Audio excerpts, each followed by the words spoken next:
So what you can actually do is get plant information or gardening tips in Kimi as well. Let's say, for example, I am trying to grow tomatoes in my apartment balcony.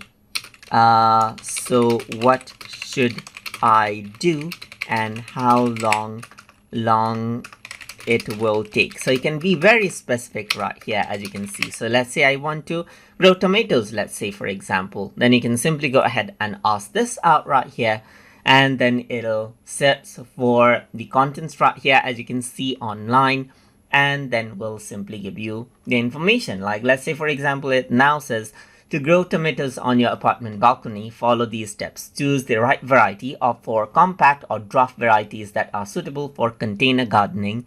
Popular choices include Patio, Tiny Tim, and Red Robin. And select a container, it says, that is at least 5 to 7 gallons in size with good drainage, as you can see right here. So it says plant from seeds and plant from transplants right here. And it even gives watering and fertilizing and support information, as you can see right here. And that is how you can get plant info and gardening tips as necessary inside of Kimi. So I hope you guys learned something as always. And as always, please like, comment, share, and subscribe.